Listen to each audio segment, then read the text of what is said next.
కిసాన్ మోర్చా కేంద్ర కమిటీ పిలుపులో భాగంగా ఈరోజు హైదరాబాద్లోని నారాయణగూడ చౌరస్తా దగ్గర కేంద్రం ప్రకటించిన మద్దతు ధరల ప్రతులను దగ్ధం చేయడం జరిగింది.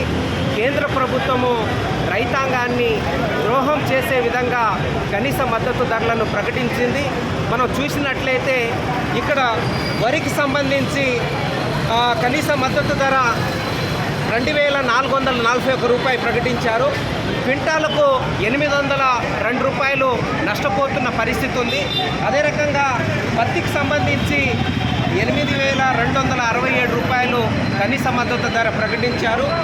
అందులో ఒక క్వింటాలకు 2357 రూపాయలు నష్టపోతున్నారు. మొక్కజొన్న 2410 రూపాయలు ప్రకటించారు.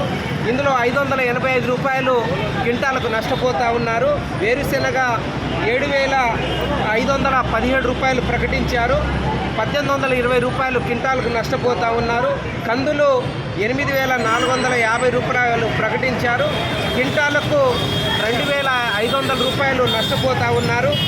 అట్లా చూసినట్లయితే ప్రతి పంటకు ఈరోజు రైతాంగము నష్టపోతున్న పరిస్థితి ఉంది. అందుకనే కేంద్రం ప్రకటించిన మద్దతు ధరలు రైతాంగానికి నష్టం చేసే విధంగా ఉన్నాయి. అందుకనే స్వామినాథన్ ప్రకటించినట్లుగా C2+50% కనీస మద్దతు ధరలను ప్రకటించాలని, ఈ ఆర్డర్లను వెంటనే వెనక్కి తీసుకోవాలని సంయుక్త కిసాన్ మోర్చా తెలంగాణ రైతు సంఘం డిమాండ్ చేస్తూ ఉంది. అదే రకంగా కనీస మద్దతు ధరలను పార్లమెంట్లో చట్టం చేయాలని మేము డిమాండ్ చేస్తూ ఉన్నాం.